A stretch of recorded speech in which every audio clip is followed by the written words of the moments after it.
अस्सलाम वालेकुम।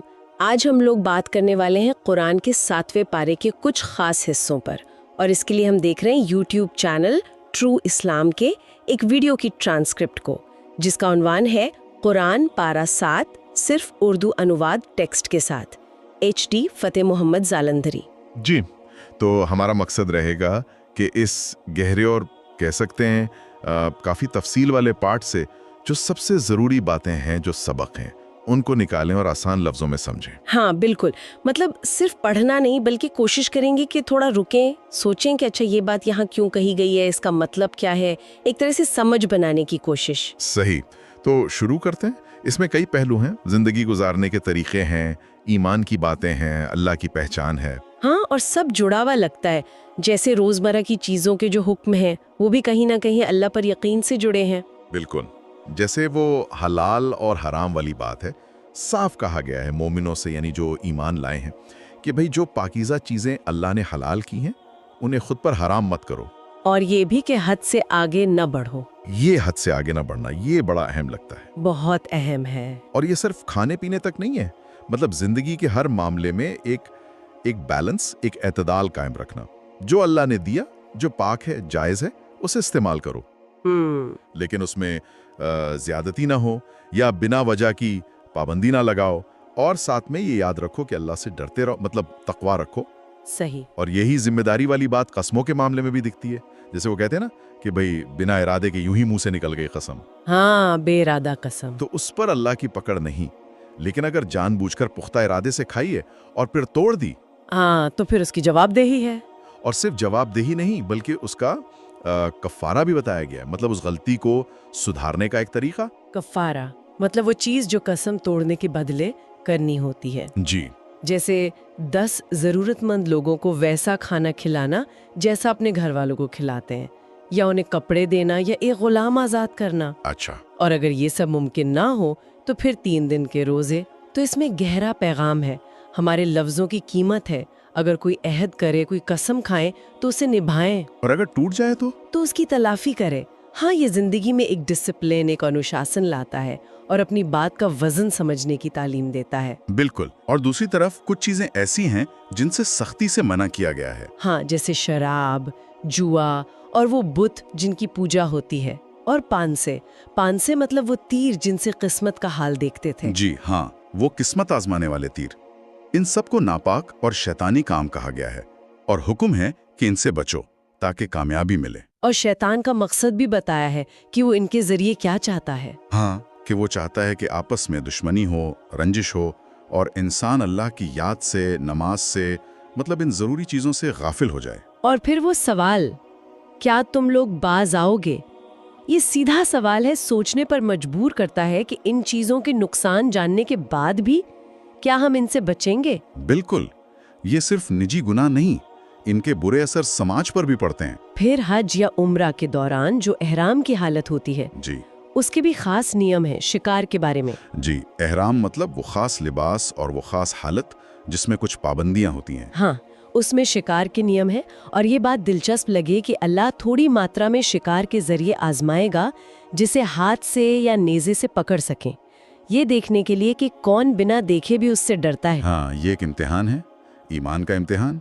लेकिन अगर कोई जानबूझकर एहराम में शिकार कर ले तो उसका बदला है, कफ़ारा है। कैसा बदला? उसी जैसा कोई चौपाया जानवर कुर्बान करना जो काबे तक पहुंचाया जाए, या फिर मिस्कीनों को खाना खिलाना, या उसके बराबर रोजे रखना। अच्छा, लेकिन दरिया मतलब पानी का शिकार, वो हलाल है, एहराम में भी। लेकिन जमीन का, जंगल का शिकार हराम है जब तक एहराम में है।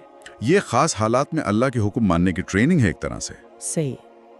इसी तरह गवाही के नियम भी बहुत तफसील से बताए गए हैं, खासकर जब कोई दुनिया से जा रहा हो और वसीयत कर रहा हो। हाँ, उस वक्त 2 आदिल मतलब भरोसेमंद नेक मुसलमान मर्दों की गवाही होनी चाहिए। और अगर सफर में हो और मुसलमान गवाह न मिले तो दूसरे मजहब के 2 लोग भी गवाह हो सकते हैं। और अगर उन गवाहों पर कोई शक हो तो नमाज के बाद, शायद असर की नमाज के बाद कहा गया है, उन्हें रोक कर अल्लाह की कसम खिलाई जाए।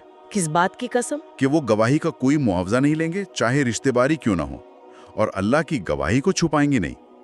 और अगर बाद में पता चले कि उन्होंने झूठी गवाही दी थी तो मरने वाले के जो करीबी रिश्तेदार हैं वो उनकी जगह कसम खाकर सही गवाही दे सकते हैं। ये पूरा सिस्टम देखिए इंसाफ और सच्चाई को कितना मजबूत करता है। वाकई बहुत बारीकी से सोचा गया है। ये सब बातें दिखाती हैं कि ईमान सिर्फ दिल में रखने की चीज नहीं है, ये हमारे कामों में, हमारे रिश्तों में, हमारे समाज में नजर आना चाहिए। बिल्कुल। अच्छा, इस पारे में नबियों के किस्से भी हैं। हजरत ईसा अलैहिस्सलाम का जिक्र बहुत ज्यादा है। जी हाँ। अल्लाह ताला उन्हें अपने एहसान याद दिला रहे हैं, कैसे उनकी पैदाइश हुई, कैसे रूहुल कुदस यानी हजरत जिब्राइल अलैहिस्सलाम ने उनकी मदद की, कैसे वो गोद में और बड़े होकर एक जैसा कलाम करते थे, और उन्हें किताब, हिकमत, तौरात और इंजील सिखाई गई। और उनके मौजिज़े मतलब चमत्कार, हाँ, जो सब अल्लाह के हुक्म से होते थे। जैसे वो मिट्टी से परिंदे की शक्ल बनाते, फिर उसमें फूंक मारते तो अल्लाह के हुक्म से वो सचमुच का परिंदा बन जाता था। और पैदाइशी अंधे को ठीक करना, कोढ़ के मरीज को शिफा देना, यहाँ तक कि अल्लाह के हुक्म से मुर्दों को जिंदा करना। जी, ये सब उनकी नबूवत यानी पैगंबरी की निशानियां थी, दलीलें थी। लेकिन इसके बावजूद बनी इसराइल यानी उस वक्त की यहूदियों में से कुछ ने उन्हें झुठलाया भी। अल्लाह ने उनकी हिफाजत की। उनके जो साथी थे हवारी, हाँ। उनका भी जिक्र है। और वो आसमान से खाने का दस्तरख्वान वाला वाकया, ये थोड़ा अजीब सा नहीं लगता? वो तो ईमान लाए थे, फिर ऐसी ख्वाहिश। देखिए, ये इंसानी नफ्सियात है। हजरत ईसा ने उन्हें टोका भी कि अल्लाह से डरो, लेकिन उन्होंने अपनी वजह बताई। कहा कि हम चाहते हैं उसमें से खाएं ताकि हमारे दिलों को तसल्ली हो जाए। अच्छा, तसल्ली। हाँ, और हम जान लें कि आपने सच कहा है और हम इस मौजज़े के गवाह बन जाएं। तो ये शायद ईमान की कमजोरी नहीं थी, बल्कि ईमान को आंखों से देखकर और पुख्ता करने की एक इंसानी ख्वाहिश थी। और अल्लाह ने दुआ कबूल भी की, मगर साथ में एक शर्त भी लगा दी। बिल्कुल। कहा कि मैं जरूर उतारूंगा ये दस्तरखान, लेकिन इसके बाद अगर किसी ने इनकार किया, कुफ्र किया, तो उसे ऐसी सजा दूंगा जैसी जहान में किसी को न दी हो रही। बाप रे, मतलब निशानी देखने के बाद जिम्मेदारी और बढ़ जाती है। जाहिर है, निशानी देखने के बाद शुक्रगुजारी बनती है और नाशुक्री का अंजाम फिर बहुत सख्त होता है। हजरत ईसा का एक और जिक्र है जो तौहीद यानी अल्लाह के एक होने के अकीदे को बिल्कुल साफ कर देता है क़यामत के दिन का। हाँ, वो जब अल्लाह उनसे पूछेगा कि क्या तुमने लोगों से कहा था कि अल्लाह के सिवा मुझे और मेरी माँ को माबूद बना लो, मतलब पूजे बना लो, तो वो क्या जवाब देंगे? वो कहेंगे अल्लाह पाक है, मैं ऐसी बात कैसे कह सकता था जिसका मुझे हक नहीं। मैंने तो उन्हें सिर्फ वही कहा जिसका अल्लाह ने हुक्म दिया था कि अल्लाह की इबादत करो जो मेरा भी रब है और तुम्हारा भी रब है। बिल्कुल साफ इनकार शिर्क का, यानी अल्लाह के साथ किसी को शरीक करने का। जी, ये हजरत ईसा की असल तालीम को सामने लाता है कि उन्होंने हमेशा तौहीद का ही पैगाम दिया। ये वाकई सोचने वाली बात है कि कैसे वक्त के साथ लोगों ने उनकी तालीम को बदल दिया। अच्छा, शिर्क की बात आई तो हजरत इब्राहीम अलैहिस्सलाम का किस्सा, वो भी तौहीद की एक जबरदस्त मिसाल है। यकीनन, वो वाकया जब वो अपने वालिद, जिनका नाम आज़र बताया गया है, और अपनी कौम को देखते हैं कि वो बुतों को पूज रहे हैं, तो वो कहते हैं कि मैं तुम्हें खुली गुमराही में देख रहा हूँ। और फिर वो खुद सच्चाई की तलाश में निकलते हैं। रात होती है, सितारा देखते हैं। हाँ, तो सोचते हैं ये मेरा रब है, लेकिन जब वो डूब जाता है तो कहते हैं भाई डूबने वाले मुझे पसंद नहीं। फिर चांद चमकता हुआ नजर आता है, उसे देखकर भी यही ख्याल आता है, मगर जब वो भी छिप जाता है तो वो कहते हैं कि अगर मेरे रब ने मुझे हिदायत न दी तो मैं गुमराह हो जाऊंगा। फिर सुबह होती है, सूरज निकलता है, ज्यादा रोशन, ज्यादा बड़ा। उसे देखकर कहते हैं ये मेरा रब है, ये सबसे बड़ा है। लेकिन जब शाम को वो भी डूब जाता है, तब हजरत इब्राहीम एक नतीजे पर पहुंचते हैं। वो ऐलान करते हैं कि मैं उन सब चीजों से बेजार हूं, मेरा कोई ताल्लुक नहीं जिन्हें तुम अल्लाह का शरीक ठहराते हो। और फिर क्या कहते हैं? कहते हैं मैंने तो यकसू होकर यानी पूरी तवज्जो से अपना रुख उस जात की तरफ कर लिया है जिसने आसमानों और जमीन को पैदा किया है, और मैं मुशरिकों में से यानी शिर्क करने वालों में से नहीं हूँ। सुभान अल्लाह, क्या सफर है ये! अपनी अक्ल से कायनात पर गौर करके अल्लाह की वहदानियत तक पहुंचना। ये सिर्फ कहानी नहीं है, ये एक तरीका है सोचने का। अल्लाह की निशानियों पर गौर करके हकीकत तक पहुंचना। और इस बारे में खास तौर पर सूरह अल अनाम वाले हिस्से में अल्लाह की निशानियों का जिक्र बार बार है। हाँ है, जैसे अल्लाह की तारीफ जिसने आसमान और जमीन बनाए, अंधेरा और उजाला बनाया, इंसान को मिट्टी से पैदा किया। और कैसे अल्लाह दाने और गुठली को फाड़कर उनसे पौधे उगाता है ना अजीब बात। एक मुर्दा सी गुठली से जिंदा पौधा, जानदार को बेजान से, बेजान को जानदार से निकालता है। रात को सुकून के लिए बनाया, सूरज और चांद को हिसाब किताब के लिए, सितारों को बनाया ताकि अंधेरों में रास्ते मिल सकें। बिल्कुल। फिर आसमान से बारिश बरसाना, उससे हर तरह की नबात यानी पेड़ पौधे, सब्जियां उगाना, हरे भरे खेत जिनसे जुड़े हुए दाने निकलते हैं। खजूर के गुच्छे, अंगूर के बाग, जैतून, अनार, जो देखने में एक जैसे भी लगते हैं और अलग अलग भी हैं। कहा गया है कि इनके फलने में, इनके पकने में ईमान लाने वालों के लिए बहुत निशानियां हैं। ये सिर्फ कुदरत का नजारा नहीं है, ये अल्लाह की कुदरत, उसकी हिकमत, उसकी रहमत की दलीलें हैं। और ये भी कि अल्लाह ही हर चीज का पैदा करने वाला है और वही सबका निगरान है, संभालने वाला है। एक आयत बहुत गहरी है कि निगाहें उसे नहीं पा सकती, पर वो निगाहों को पा लेता है। वो हर भेद जानने वाला है, हर चीज से खबरदार है। अल्लाह का इल्म कितना वसी है। एक और जगह इसका जिक्र है, वो गैब की कुंजियों वाला। हाँ, कि गैब की यानी अनदेखे की चाबियां उसी के पास हैं। उसके सिवा उन्हें कोई नहीं जानता। वो जानता है जो कुछ खुश्की में है और जो कुछ तरी में, मतलब जंगल और दरिया सब। कोई पत्ता नहीं गिरता मगर वो उसे जानता है। जमीन के अंधेरों में कोई दाना, कोई हरी या सूखी चीज ऐसी नहीं जो एक रोशन किताब यानी लोहे महफूज में लिखी ना हो।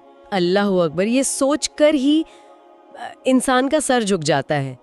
लेकिन अजीब बात है ना कि इतनी निशानियों के बावजूद लोग इनकार कर देते हैं। हाँ, और कुरान इस पर भी बात करता है कि इनकार करने वालों का रवैया क्या होता है।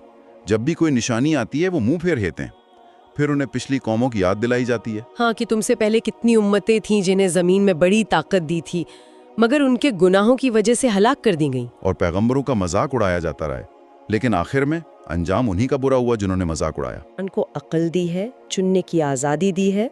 सही बात। वही सुनते हैं, वही कबूल करते हैं जो गौर करते हैं। और इंसान की कमजोरी का भी जिक्र है। कौन सी? कि जब मुसीबत आती है, कोई तकलीफ पहुंचती है, तो इंसान फौरन अल्लाह को पुकारने लगता है। हाँ, ये तो होता है। लेकिन जैसे ही अल्लाह वो मुसीबत दूर कर देता है तो इंसान फिर से शिर्क करने लगता है या अल्लाह को भूल जाता है, नाफरमानी करने लगता है। ये एक आम इंसानी रवैया बताया गया है। पैगंबर मोहम्मद सल्लल्लाहु अलैहि वसल्लम को भी तसल्ली दी गई है इसमें जी, कि अगर लोग आपको झुठलाते हैं, आपकी बातें नहीं मानते, तो आप रंज ना करें, गम ना करें। ये कोई नई बात नहीं है। आपसे पहले जो पैगंबर आए उन्हें भी झुठलाया गया और उन्होंने सब्र किया यहाँ तक कि अल्लाह की मदद आई। और ये भी कहा गया कि असल में ये लोग आपको नहीं झुठला रहे, बल्कि ये अल्लाह की आयतों का इनकार कर रहे हैं। और पैगंबर की अपनी हैसियत क्या है ये भी साफ करने को कहा गया है। क्या कहने को कहा गया है? कि आप कह दीजिए, मैं तुमसे ये नहीं कहता कि मेरे पास अल्लाह के खजाने हैं, या मैं गैब जानता हूँ, या मैं कोई फरिश्ता हूँ। तो फिर आप क्या है? मैं तो बस उस वही पर चलता हूँ, उस पैगाम पर चलता हूँ जो मुझ पर नाजिल होता है। ये पैगंबर की बशरियत यानी उनका इंसान होना और उनके मिशन की हकीकत को बिल्कुल वाज़े कर देता है।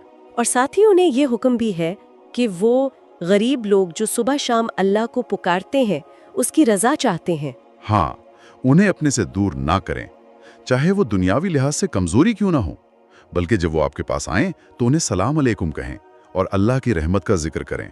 ये तो बहुत बड़ी बात है, सामाजिक बराबरी और ईमान की कद्र। बिल्कुल। और एक और बहुत अहम हिदायत है, खास तौर पर समाज में अमन बनाए रखने के लिए। वो क्या है? वो ये कि जो मुशरिक लोग हैं, जो अल्लाह के सिवा दूसरों को पूछते हैं, उनके माबूदों को बुरा ना कहो। है, बुरा ना कहें। हाँ, लेकिन वो झूठे माबूद हैं। हाँ, वो झूठे हैं, लेकिन उन्हें बुरा कहने से मना किया गया है। वजह ये बताई है कि कहीं ऐसा ना हो कि वो जवाब में बिना समझे दुश्मनी में अल्लाह को बुरा कहने लगे।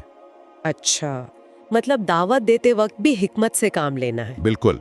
मकसद लोगों को भड़काना नहीं है, बल्कि उन तक हक बात पहुंचानी है। और अगर हम उनके जज्बात का लिहाज नहीं रखेंगे तो वो शायद हक बात सुनने को तैयार ही ना हो। ये दावत की हिकमत है। ये वाकई बहुत गहरी और प्रैक्टिकल बात है। तो अगर हम पूरी बातचीत को देखें, इस पारे में जिंदगी के कितने सारे पहलू आ गए। निजी जिंदगी, समाज, कानून, ईमान, अल्लाह की पहचान, पिछले लोगों से सबक। जी हाँ, इसमें नियम भी हैं और रहमत की उम्मीद भी, जन्नत का वादा भी है और अजाब की चेतावनी भी, पैगंबरों की अजमत भी है और आम इंसान की कमजोरियों का जिक्र भी। एक तरह से जिंदगी गुजारने का एक पूरा नक्शा है। और एक बात जो बार बार सामने आई, वो अल्लाह का इल्म, कि वो सब कुछ जानता है, जो जाहिर है वो भी, जो छुपा है वो भी, हमारे दिल के इरादे तक। हाँ, और शायद यही वो नुक्ता है जिस पर हमें सबसे ज्यादा गौर करना चाहिए।